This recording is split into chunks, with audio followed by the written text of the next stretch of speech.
So, I am joined in the studio by the biggest DJ in the world. Forget Tiesto, forget David Guetta, forget every other DJ you've ever heard of. This is just me trolling. One and only James Hype is here, people! I'm just doing a James Hype. It's what you do on socials. Troll people. I love it. I love the fact, right, whenever I post anything on my socials that potentially mentions you or is a video or something, the comments are full of haters going, James Hype, I can't stand him. And I love the fact that you kind of just go, hi. I love it. The people don't get it. If they interact with it, then they see more of it. So it's good to have you back in the studio, mate. It's good to be here. Thank you. You have been so busy. So busy. Even those few months that you took off, you were still really busy. Well, you were doing your live streams. I'm going to take some months off gigging and I'm not going to do anything. No, you did your live streams. I took February off touring. No flights. That was my policy. No flights, right? And everyone I saw, they were like, oh, how's your month off been? And I was like, this has been the most hectic month of my life. Like, I had studio sessions every day. We built a whole live show. We did live streams once a week. And it's only a 28-day month. I know. But didn't you fly out to Ibiza to record the promo as well? I did that as well. So you broke my rule. But mate, are you going to get any time off this year or is it just let's go? Are you feeling rejuvenated after that month of slightly fewer flights? I feel excited to tour, which is nice because, I feel like I did the opposite. I did all of the studio. There's a geek inside me that really wants to just do that. So I fed the geek for a month, and now I'm ready to get back on the road and be like the party guy. Hey! Well, it's good to have you back. It's good to have you back with brand new music. Don't Wake Me Up. Mate, I've been hearing this tune in your sets. I've been seeing you drop it around the world and people are singing it already. Mm-hmm. How does it feel? Kind of not real, to be honest. Like, it's very scary when you give people a song that's completely original. Mm-hmm. They've never heard it before. And I almost expect it to just bomb when I play it. I almost expect it to not be received very well because people don't tend to react very well to songs that they haven't heard before. But this one, as soon as I started playing it, even though they didn't know the words straight away, they still reacted to it like it made them feel something. I could tell, I could see that. And then after a couple of times playing it and they'd seen it on my social media, we started to see people at the shows who were singing the words. And that's wild. Is it a new feeling? Do you always kind of... I think, the big records that you've had of late have had samples in it. Yes. So I know if I was in your situation, the DJ head behind me goes, they're reacting because they're responding to the sample. Yes. And now it's something fully original and you're getting that response. Yeah. Can you calculate that? Is that... Maybe it's like imposter syndrome there where it's like... I don't expect them to like my music unless it has a sample in. I don't know. This isn't therapy anyway. Every time we talk is like therapy. One of us walks out of a conversation going, yeah. And the other one goes, I'm exhausted. It's my turn to allow you to walk out feeling, yeah, this time. Rather than you feeling like, oh, God, I'm talking to him again. I'm exhausted. What was the moment, though, when you were making the record that was like, I know I've got something special? Because I know you well enough to know that it wouldn't have come out of the studio if you didn't think you had something special. That's very true. I've definitely made hundreds and hundreds of songs before we got to this one. I just think we found some real magic there. And as soon as we'd written the lead synth, the bum, bum, bum, bum, ba-da-da-dum-dum, it's like the simplest melody you've ever heard. You could play it on 4 keys on the keyboard, all in order. Like, my dad could play it. And my dad can't tell one note from another. That's a true story. Like, really? We went on holiday this year with my dad, and me and my mom and my sister and my brother, we all love music. Yeah. And my dad likes music, but like, he is tone deaf. It's wild. We were taking the mick out of my dad, and we were trying to get him to guess which note was higher and which was lower, and he can't tell. It's insane to me.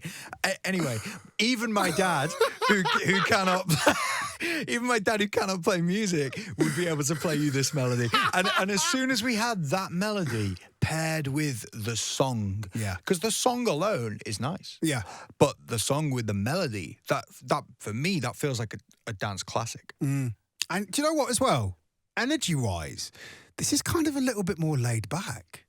This is a little bit more How dare you? No, but I mean, come on. Thinking about it.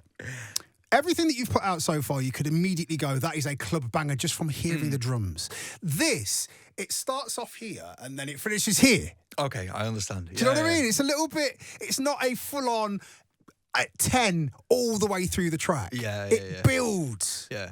Is that purposeful? I think maybe that's maturity in my production. Maybe. Yeah. No, I think as soon as we'd written the song, we knew it was it's emotional. It's an emotional song. It makes you feel something. And so it does need to be a journey. You need to let it have the space for the emotion and then develop into the hey afterwards. Now, we couldn't have you in without talking about Ibiza. Because Ibiza over the past few years for you has just been growing and growing and growing and growing. And this year, it's bigger than ever. Let me rewind many, many years. I used to work at Marks and Spencer's, right? Yeah. And I didn't like it, but I did it because that's what you do. You get a job, right? So I worked at Marks and Spencer's, and I always wanted to go to Ibiza because I loved dance music. And me and this girl that I knew, we decided, oh, we're going to go to Ibiza on this day. I had like £300, right? And we'd found the flights, and we maybe £200 on flights, and we just decided we were going to go. We decided not to get a hotel because we wanted to save money so that we could go to the clubs. And we thought, oh, we'll sleep on a beach. This is a true story, right? And I remember I asked for time off from Marks and Spencer's, and they said no. And I was like, whatever, I'm going to go anyway. So I went to Marks and so I flew to Ibiza, and the first day we were there, I had no suitcase, no nothing. I think I had a backpack.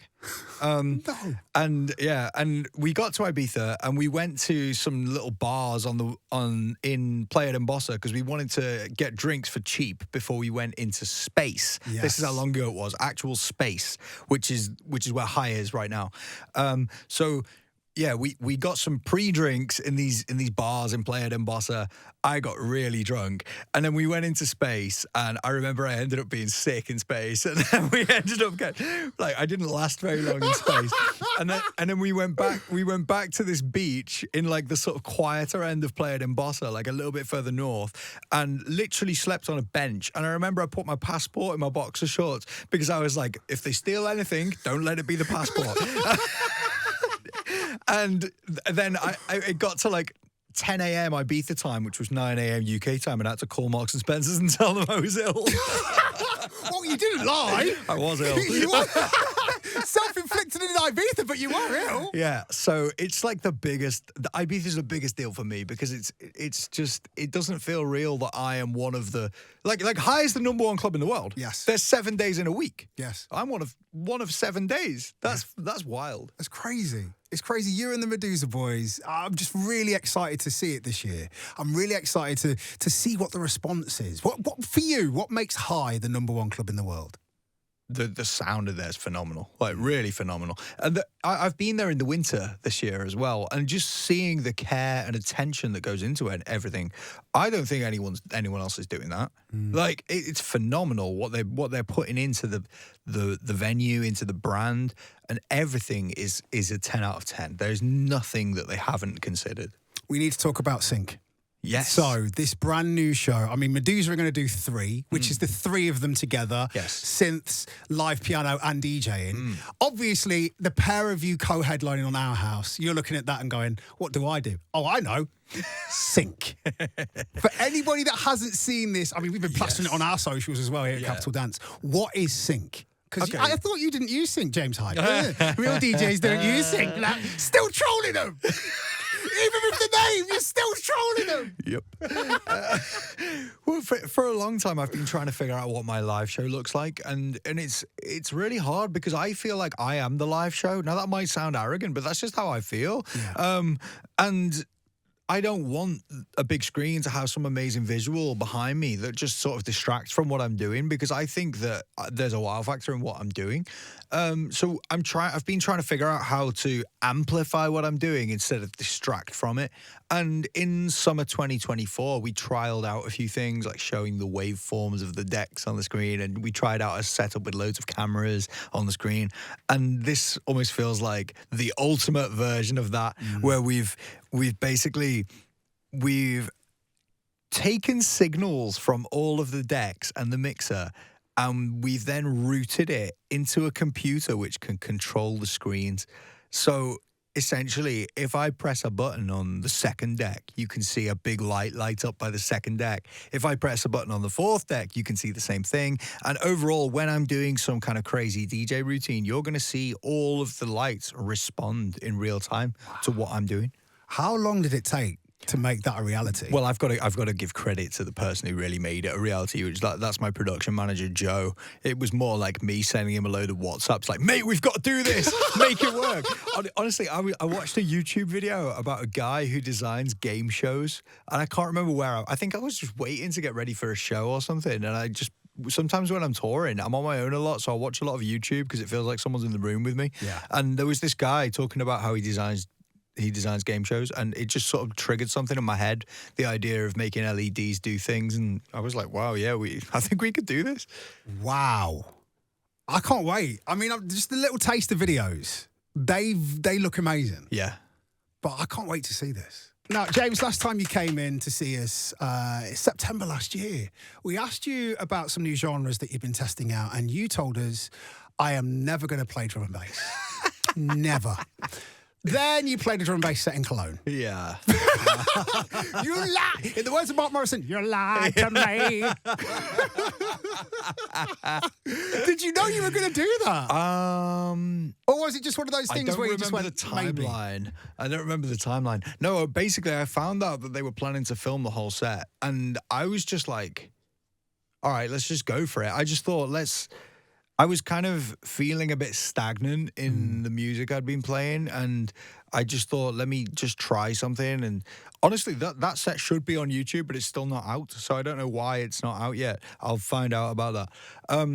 But yeah, I just wanted to thrill myself, and that sounds quite selfish, doesn't it? But it does, but also as a DJ, you have to like what you play, otherwise your career is very short.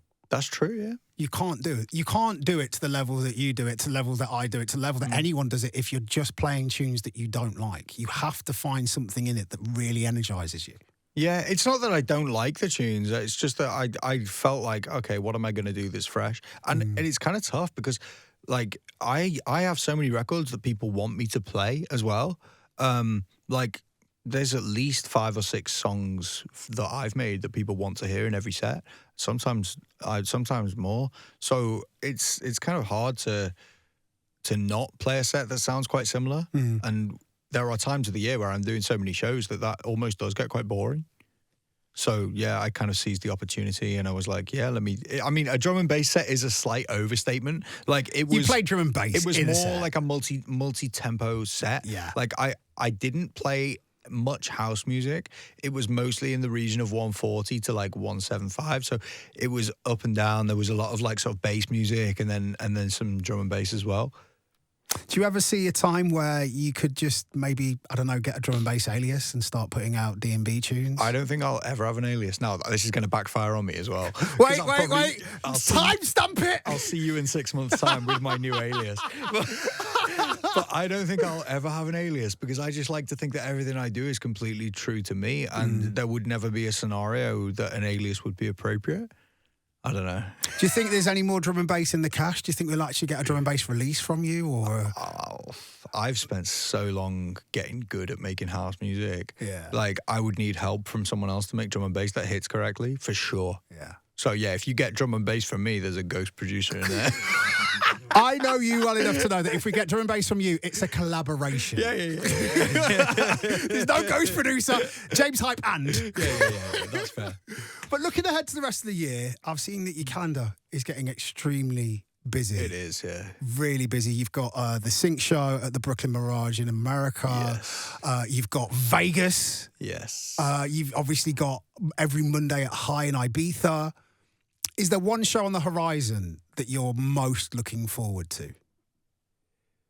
I think you've already covered it. Honestly, it's the Sync show at Brooklyn Mirage. Like, if you guys don't know what Brooklyn Mirage is, it's a venue in New York, and it had like the biggest screen of all venues for the longest time. And where it is as well, you get to see the sunset as you play. It is one of the nicest venues in the world. And I think it's just going to be a perfect match for Sync, because we can extend the way that the screens react to the whole size of the venue. Yeah. So hopefully we get some amazing videos from that. That's going to be amazing. That's going to be a show. It's also the first time I've ever headlined Brooklyn Mirage on my own. That's true? Yeah. Wow. Yeah. So buy tickets. Yeah, buy tickets, and then in 2026, when we can't get him because he's too busy, he's moved over to America. Yeah. It's all your fault.